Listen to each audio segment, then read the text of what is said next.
नमस्कार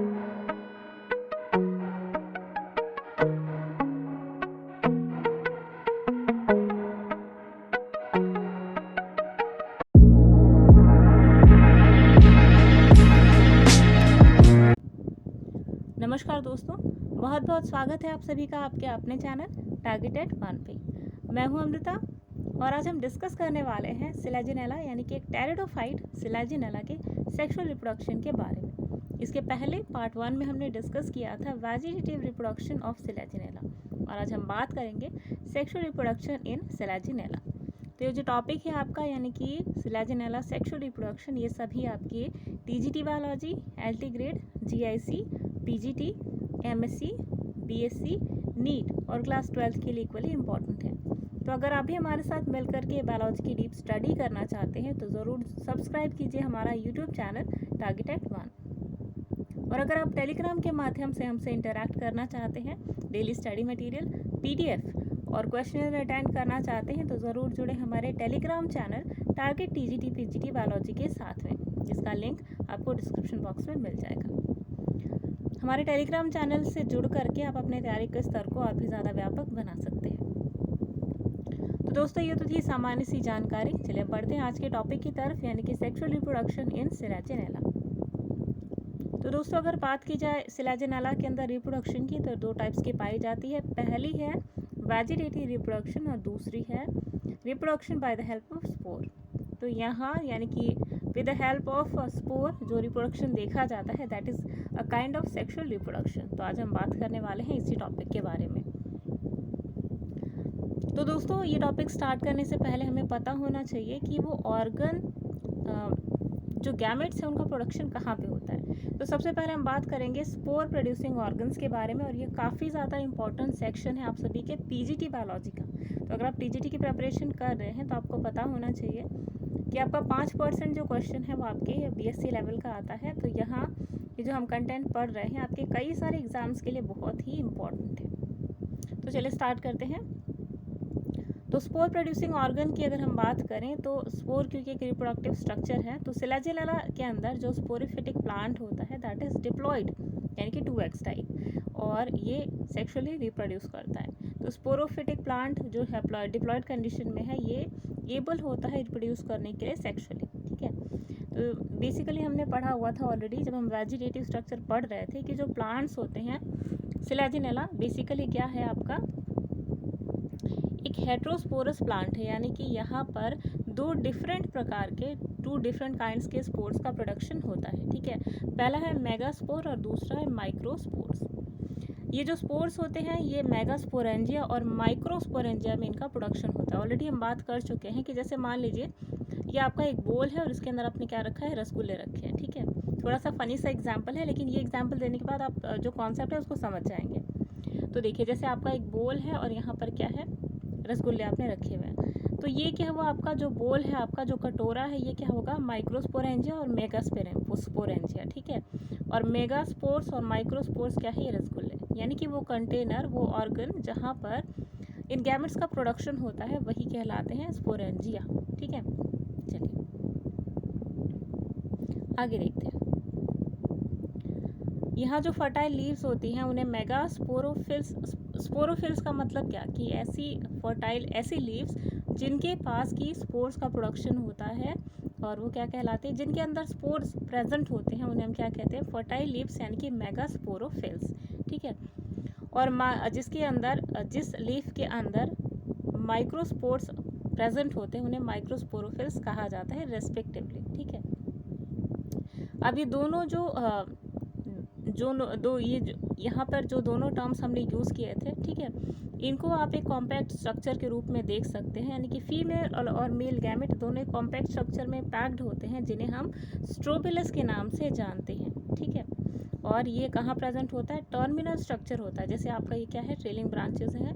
ठीक है, इरेक्ट या फिर ट्रेलिंग जो भी ब्रांच है, तो यहाँ पे मान लीजिए आपका इरेक्ट ब्रांच। ठीक है, तो यहाँ पे बिल्कुल टिप पे प्रेजेंट होता है स्ट्रोबिलस। ठीक है, इसके अंदर कई सारे स्पोर्स होते हैं तो ये आपको ध्यान में रखना है। चलिए आगे देखें।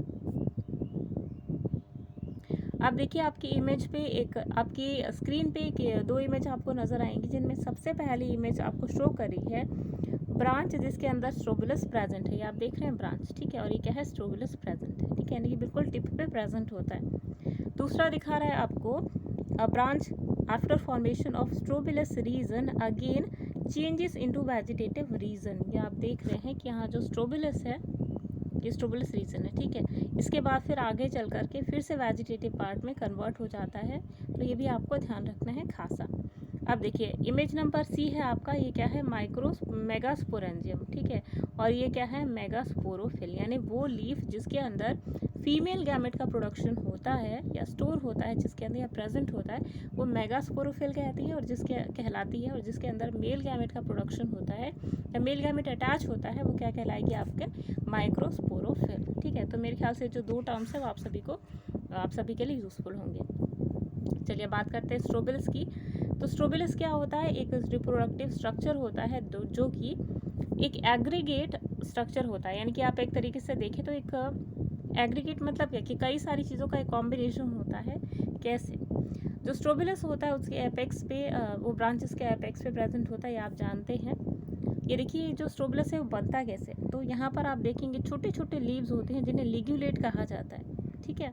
ये क्या है आपके मेगास्पोर या फिर माइक्रोस्पोर्स, ठीक है। ये जो आप देख रहे हैं बीच में, ये क्या है, स्ट्रोबुलर एक्सिस, जहाँ पर ये स्पोर्स अटैच्ड होते हैं, ठीक है, और यहीं पर मेगास्पोर भी प्रेजेंट होता है कुछ इस प्रकार से, ठीक है। तो आपने एक कॉम्पैक्टली एक स्ट्रक्चर देखा जहाँ पर मेगास्पोर और माइक्रोस्पोर दोनों प्रेजेंट है, लिग्यूलेट है और स्ट्रोबुलर एक्सिस है, ठीक है। दोनों आपका एक कंप्लीट कॉम्पैक्ट जो अरेंजमेंट है, एग्रीगेट स्ट्रक्चर, इसे आप क्या कहेंगे, स्ट्रोबुलस, ठीक है। अब देखिए इसकी लेंथ के बारे में बात करते हैं, तो इसकी लेंथ होती है ये 1/4 इंच के करीब में होती है, यानी कि 2 या 3 इंचेस के करीब में आपको नज़र आएगी कभी कभी, यानी कि एक चौथाई इंच से लेकर के 2 से 3 इंच के करीब में इनकी जो साइजेस होती है वो वैरी करती है। तो स्पीशीज़ टू स्पीशीज़ इनका जो साइज़ है वो वैरी करता है, ये भी आपको ध्यान में रखना है, ठीक है। अब देखिए अब हम बात करते हैं लॉन्गिट्यूडनल सेक्शन ऑफ स्ट्रोबिलस के बारे में, जो कि ऑलरेडी हमने with the help of image समझा। अब क्या करना है, उसी चीज़ को आपको डिटेल में समझना है, तो चलिए देखते हैं। दोस्तों यहाँ जो एलएस सेक्शन है, अच्छा सबसे पहले बात कि आप समझ लीजिए कि लॉन्गिट्यूडनल सेक्शन और ट्रांसफर सेक्शन में डिफरेंस क्या है, क्योंकि कई सारे ऐसे कैंडिडेट्स हैं जिन्हें अभी भी थोड़ा सा डाउट होगा, तो देख लीजिए। एलएस मतलब होता है लॉन्गिट्यूडनल सेक्शन, मतलब कि अगर आपके पास कोई ऑब्जेक्ट है, मान लीजिए ऐसा, ठीक है, और आप उसका कोई सेक्शन कट कर रहे हैं इस तरीके से लंबाई में, तो ये क्या कहलाएगा आपका लॉन्गिट्यूडनल सेक्शन, ठीक है। ट्रांसवर्स कब कहलाता है, जब आप इसी ऑब्जेक्ट का इस तरीके से जो कट कर जो व्यू है आप माइक्रोस्कोप के अंदर देखना चाहोगे, तो ये आपका क्या कहलाएगा, ट्रांसवर्स सेक्शन, ठीक है। मेरे ख्याल से इतना क्लियर हुआ होगा आपको। चलिए अब अपने टॉपिक पे आते हैं। तो अगर आप लॉन्गिट्यूडनल सेक्शन देखते हो स्ट्रोबिलस का, तो यहाँ पे आपको क्या नज़र आएगा, एक सेंट्रल एक्सिस होती है इस तरीके से, ठीक है। यहाँ पर क्या होते हैं, लिगुलेट्स होते हैं, लिगुलेट्स मतलब क्या, छोटे छोटे लीव्स टाइप स्ट्रक्चर होते हैं, ठीक है, इस तरीके से। अब देखिए, अब सबसे बड़ी चीज़ यह है कि यहाँ पे जो स्पोरेंजिया है वो डिफरेंट स्पीशीज़ में अलग अलग जगह प्रेजेंट होते हैं, ठीक है।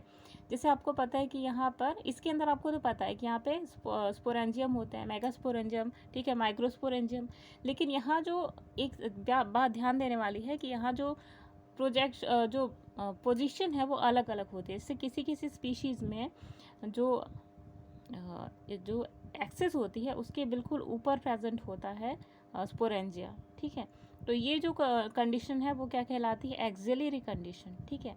किसी किसी में लिटिल अपवर्ड और बिल्कुल साइड में प्रेजेंट होती है तो कॉलिन कहलाती है। अब देखिए यहाँ पर सिलेजिनाला जो है वो 2 टाइप्स के स्पोर का प्रोडक्शन करता है, जैसे कि हमने अभी पढ़ा, मेगास्पोर और माइक्रोस्पोर।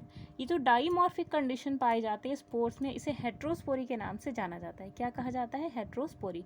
ये चीज़ बहुत ही क्लियर है। डाइमॉर्फिक देखिए ये जो टर्म आ रहा है डाइमॉर्फिक, डाई मीन्स होता है 2, मॉर्फिक मीन्स होता है मॉर्फोलॉजी। तो किसी भी प्लांट के अंदर 2 अलग टाइप्स के स्पोर्स प्रेजेंट होते हैं एट द सेम स्पॉट, तो वो क्या कहलाता है, हेट्रोस्पोरी, ठीक है।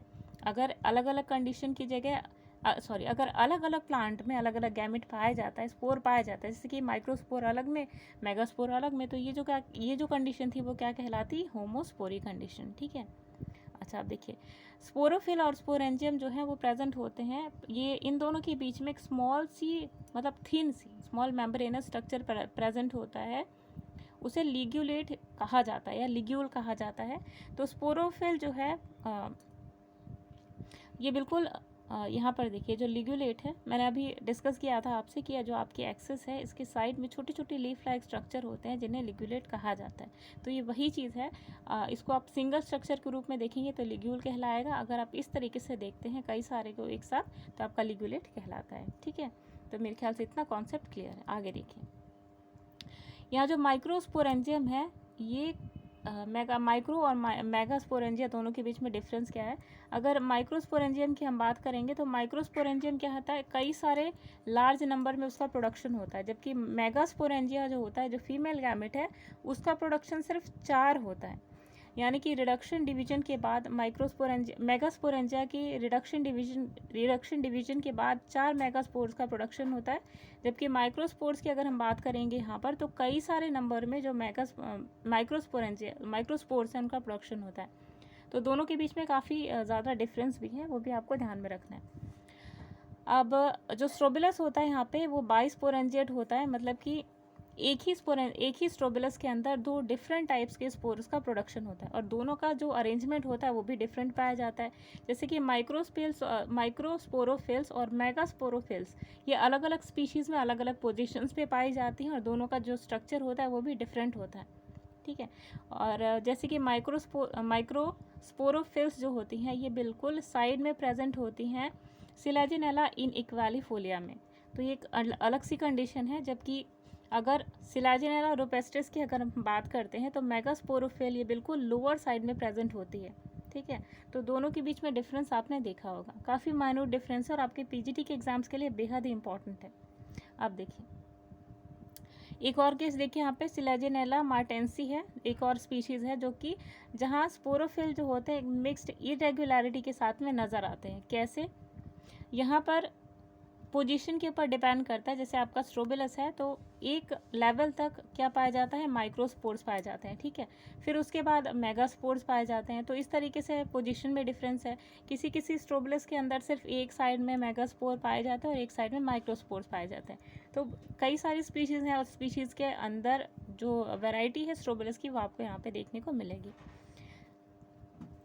अब देखिए कई सारी स्पीशीज़ हैं जो कि होमोस्पोरस होती हैं, जैसे कि हमने अभी बात करी थी, जैसे कि सिलेजिनेला ग्रेसिलाई है, इसके अंदर जो कंडीशन है वहाँ पे सिर्फ एक टाइप का स्पोर पाया जाता है और इसीलिए इसको यूनिस्पोरेंजिएट कहा जाता है, जैसा कि हमने ऑलरेडी डिस्कस किया था।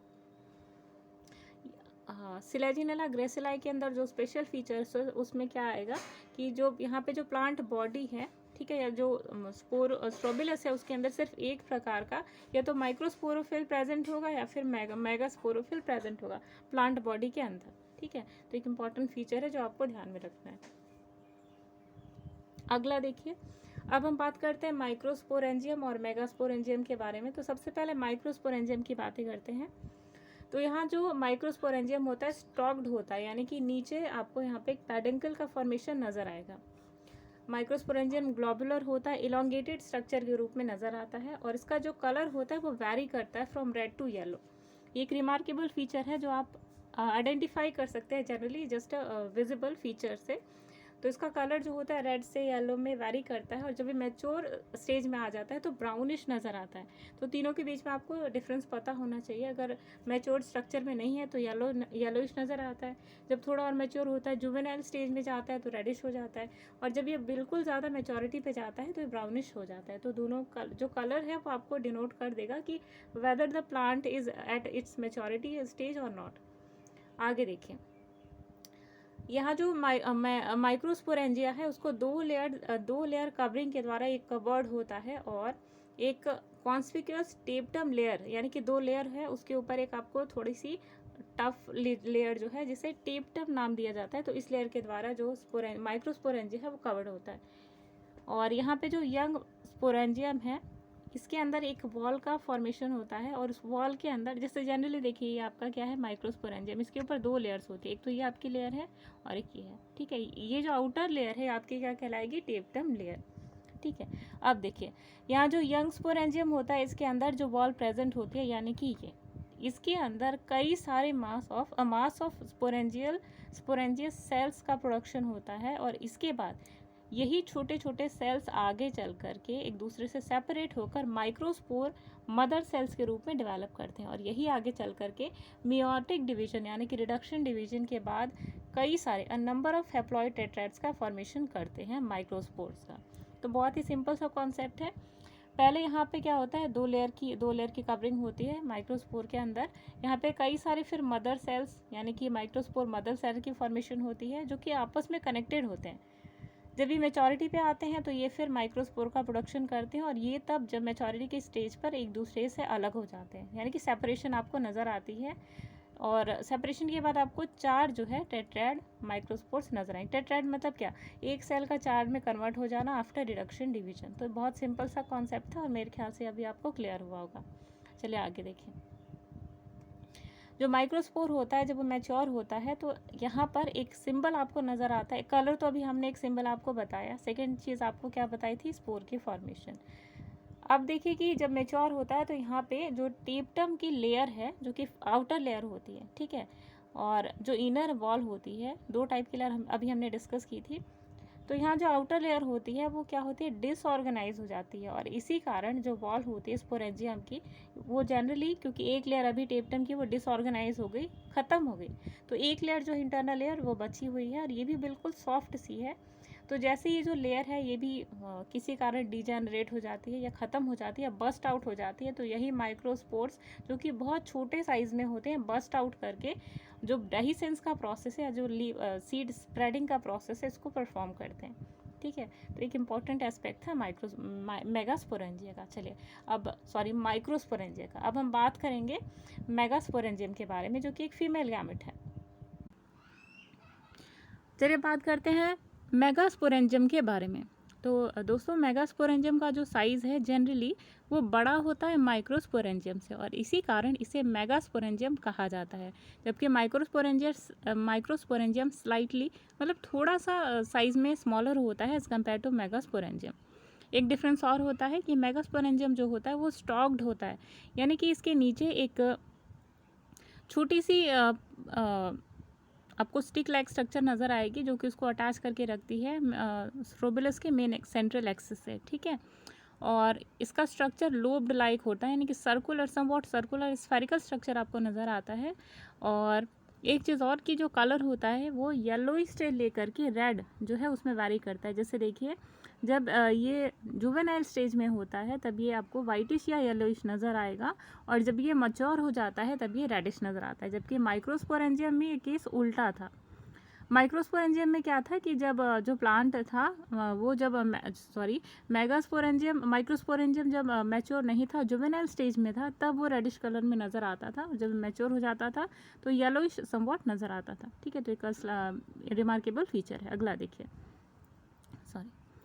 देखिए यहाँ जो यंग स्पोरेंजियम होता है ये 2 लेयर के द्वारा कवर्ड होता है, जिसमें से आउटर लेयर को टेप्टम के नाम से जाना जाता है, जो कि आपने माइक्रोस्पोरेंजियम के केस में ऑलरेडी डिस्कस किया था, ठीक है। तो ये भी एक रिमार्केबल फीचर है।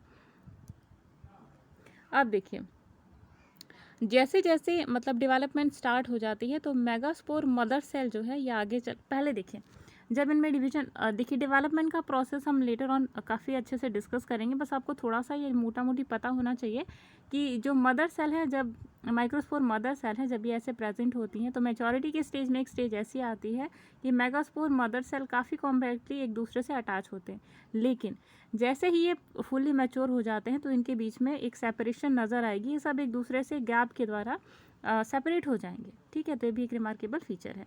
और आगे चल करके यहाँ पे जो मेगास्पोर मदर सेल्स हैं ये सारी की सारी क्या होंगी, डिजेनरेट हो जाएंगी। सिर्फ एक जो है ये फुल्ली फंक्शनल रहती है, ठीक है। ये आपको ध्यान में रखना है।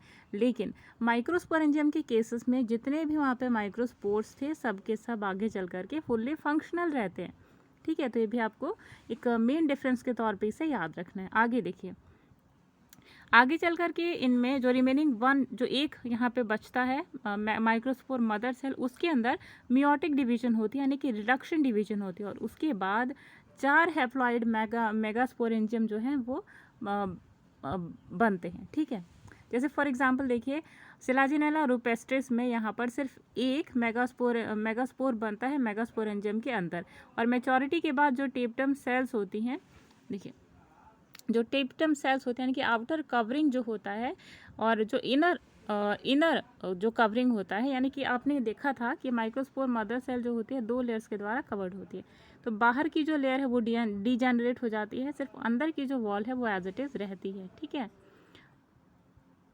अब देखिए जब ये और ज़्यादा मेच्योरिटी की तरफ जाता है, यानी कि जब सेपरेशन आपको नज़र आने लगती है इन मेगास्पोर मदर सेल्स के अंदर, तब ये लेयर भी जो है वो फुल्ली मतलब डिमिनिश हो जाती है, गायब हो जाती है। अब मेगास्पोर मदर जो है वो लार्जर इन साइज होते हैं एज़ कम्पेयर टू माइक्रोस्पोर्स। ठीक है, मेगास्पोर्स क्योंकि मेगास्पोरेंजियम साइज में बड़ा है, इसीलिए मेगास्पोर जो होते हैं वो बड़े होते हैं एज़ कम्पेयर टू माइक्रोस्पोर्स। अब देखिए जो स्पोरेंजिया है जनरली ये जब दोनों लेयर्स फट जाती हैं तो ये जो है वो डेहिसेंस का प्रोसेस परफॉर्म करते हैं, यानी कि ये जो मेगास्पोर्स हैं ये सब इनका स्प्रेडिंग होता है। ठीक है, कैसा, इनके बीच में एक वर्टिकल स्लेट का फॉर्मेशन होता है इस तरीके से। ये जो 4 हैप्लॉइड मेगास्पोर्स बने थे, एक सेकेंड स्क्रीन को थोड़ा सा क्लियर कर लेते हैं। ये देखिए मियोटिक डिवीजन के बाद रिडक्शन डिवीजन के बाद 4 हैप्लॉइड मेगास्पोर्स बने थे, तो इनके बीच में एक स्लेट का फॉर्मेशन होता है, और एपिकल रीजन पे जो स्पोरेंजिया हैं ये देखिए जैसे ये लेयर फटी या रप्चर हुई वैसे ही ये सारे मेगास्पोर्स पूरे तरीके से डेहिसेंस इनके अंदर देखा जाता है, यानी कि फैल जाते हैं, स्कैटर्ड हो जाते हैं। ठीक है, तो ये एक इम्पॉर्टेंट फैक्ट था। अब देखिए development of sporangium and formation of spores के बारे में हम यहाँ पे बात करनी है। तो देखिए एक स्पोरेंजियम जो होता है ये पहले इसका प्रोजेक्शन देख लीजिए कि प्रेजेंट कहाँ पे होते हैं। तो स्पोरेंजियम का जो पोजीशन है वो कई बार अलग अलग होते हैं, जैसे कि या तो कॉलाइन होता है या फिर फोलियर होता है। जो इनिशियल है यानी कि कॉलाइन के स्ट्रक्चर में क्या होता है कि आइदर ये एक्सिस पे, यानी कि ये जो एक्सिस है यहाँ पे सिचुएटेड होते हैं, और इसके बाद फिर लीफ होती है। ठीक है, तो इस टाइप का जो स्ट्रक्चर है आपको नज़र आएगा कॉलिन के केस में। ठीक है, और देखिए जो डेवलपमेंट है स्पोरेंजियम का ये आगे चल कर के स्पोर्स का फॉर्मेशन करता है। और यहाँ पे देखिए माइक्रो और मेगा के बीच में डिफरेंस अभी हमने डिस्कस ही किया था। मेगा मीन्स होता है larger as compare to micro. ठीक है, और ये चीज़ आपको यहाँ पे नज़र भी आएगी। अब देखिए डेवलपमेंट यहाँ पे यूस्पोरेंजिएट टाइप होता है। यूस्पोरेंजिएट टाइप मतलब होता है कि ऐसा डेवलपमेंट जिसके अंदर एक रो ऑफ इनिशियल सेल्स जो हैं वो इस तरीके से बनती हैं, और इसे स्पोरेंजियल इनिशियल कहा जाता है। ठीक है, स्पोरेंजियल इनिशियल ये क्या होता है, ऑलरेडी जब हम पिछली वीडियोस में डिस्कस कर रहे थे डेवलपमेंट का प्रोसेस, तो हमने यही देखा था कि स्पोरेंजियम की डेवलपमेंट के पहले एक सेल होती है सुपरफिशियल सेल जो एक्ट करने लगती है स्पोरेंजियल इनिशियल की तरह, और वही आगे चल करके फीमेल और मेल गैमेट की प्रोडक्शन में हेल्प करती है। ठीक है, तो देखिए एक रो में कुछ इस तरीके से स्पोरेंजियल इनिशियल जो है वो इस तरीके से बनती है, जैसे कि सिलाजिनेला क्रॉसिएलाना में। ठीक है, और कुछ केसेस में सिर्फ सिंगल बनती है। तो देखिए डिफरेंस स्पीशीज़ टू स्पीशीज़ जो चीज़ें हैं वो डिफ़र कर रही हैं। कैसे, किसी स्पीशीज़ में जैसे कि सिलाजिनेला क्रॉसिएलाना में आपको नज़र आएगी एक रो ऑफ इनिशियल। ठीक है, इनिशियल मतलब स्पोरेंजियल इनिशियल सेल, लेकिन सिलाजिनेला स्पिनुलोसा में सिर्फ एक स्पोरेंजियल इनिशियल सेल प्रेजेंट होती है। तो दोनों के बीच में आपको डिफरेंस पता होना चाहिए। ये जो सेल्स होती हैं ये एक सुपरफिशियल पोजीशन पे होती है, जैसे कि आपने देखा लेयर में, तो एक जो स्पोरेंजियल इनिशियल होगी थोड़ा सा मतलब आपको डिफ्रेंशिएटेड स्ट्रक्चर में नज़र आएगी। ठीक है, आगे देखिए आपकी स्क्रीन पे ये जो आप इमेज देख रहे हैं यहाँ पे जो डेवलपमेंट का प्रोसेस है यहाँ आपको नज़र आएगा। ठीक है, पहले इमेज में यानी कि इमेज नंबर ए में आप क्लियरली देख सकते हैं कि यहाँ पर जो सुपरफिशियल सेल्स एक रो में अरेंज्ड हैं जिन्हें स्पोरेंजियल इनिशियल कहा जाता है। ठीक है, यही स्पोरेंजियल सेल्स आगे चल करके फर्दर डिवाइड करती हैं, और जो आउटर सेल्स हैं जैसे यहाँ पे फर्दर इन्होंने डिवाइड किया, तो ये जो आउटर सेल्स हैं इन्हें जैकेट इनिशियल कहा जाता है, और जो लोअर हैं उन्हें आर्की स्पोरियल इनिशियल कहा जाता है। ठीक है, ये फर्दर और डिवाइड करती हैं और एक लोब्यूल लाइक स्ट्रक्चर का फॉर्मेशन होता है, और आगे चल करके ये और फर्दर डिवाइड करते हैं, और इसके बाद जो आउटर कवरिंग है जो कि आपने यहाँ पे देखा था ये, ठीक है, इसे ये और भी ज़्यादा खुद को कॉम्प्लेक्स तरीके से डिवाइड कर लेती है, और यहाँ पे आपको जैकेट की लेयर नज़र आती है। जैकेट की लेयर क्या करती है, इसका काम होता है नर्चरिंग का, यानी कि स्पोर्स को जो भी न्यूट्रिशन की आवश्यकता होती है, जो भी नीड होती है, ये सारी जैकेट सेल्स इन्हें कंप्लीट करती हैं। ठीक है, आगे देखिए, स्पोरेंजियस टिश्यू जो होते हैं ये जैकेट सेल्स के अंदर प्रेजेंट होते हैं और इनका फंक्शन होता है जो सेल्स होते हैं, जो स्पोर्स होते हैं, इनको एक दूसरे से कनेक्ट करके रखना। ठीक है, आगे देखिए, जब ये प्रोसेस फर्दर यानी कि जो डी स्ट्रक्चर है, जो लोब्यूल लाइक स्ट्रक्चर है और ज़्यादा जब डिवेलप करता है तो देखिए इसके साइड साइड में लिग्यूल यानी कि छोटे छोटे जो लीफलेट्स लाइक स्ट्रक्चर थे उन्हें लिग्यूल कहा जाता है। ठीक है, लिग्यूल आपने देखा होगा कि ये जो लीफ थी इसके बिल्कुल सेंट्रल पोजिशन पे, मेन एक्सिस पे कुछ इस तरीके से नज़र आ रहे थे। ठीक है, तो यही लिग्यूल है। ठीक है, आपको कन्फ्यूज़ बिल्कुल भी नहीं होना है। तो देखिए नेक्स्ट स्टेज में मतलब लिग्यूल भी साथ में डेवलप कर रहा है और स्पोरेंजियम भी साथ में डेवलप कर रहा है। नेक्स्ट स्टेज में आप देखेंगे तो जैकेट सेल्स जो आपको यहाँ पे सिंगल लेयर दिखाई दे रही है, ये अपने आप को और फर्दर डिवाइड करती है और यहाँ पर 3 लेयर्स आपको जैकेट सेल्स की नज़र आती है। देखिए ये पहली ऐसी स्पीशीज़ है टेरिडोफाइट की जहाँ पर कि 3-4 लेयर में जैकेट सेल्स डिवाइडेड हैं। ठीक है, इसके पहले हमने जितनी भी पढ़ी थी सभी सिंगल लेयर थी, तो ये भी एक रिमार्केबल फीचर है जो आपको ध्यान में रखना है। देखिए उसके बाद जो 3 जैकेट सेल्स है उसके जस्ट नीचे आपको नज़र आएगा टेप्टम की लेयर। ठीक है, टेप्टम की लेयर के अंदर स्पोरेंजियस टिश्यू जो होता है इसकी फॉर्मेशन होती है। ठीक है, आगे चल के देखिए जब ये और कॉम्प्लेक्सिटी के साथ में डेवलप होता है और ज़्यादा डिवाइड करता है फर्दर, तो ये अपने आप को देखिए इस तरीके से यानी कि बाहर की जो लेयर है 2-3 लेयर में प्रेजेंट होती है, तो बाहर की होती है जैकेट लेयर और उसके अंदर एक टेप्टम की लेयर पाई जाती है। डबल लेयर होता है स्पोरेंजियम जैसा कि हमने डिस्कस किया हुआ है।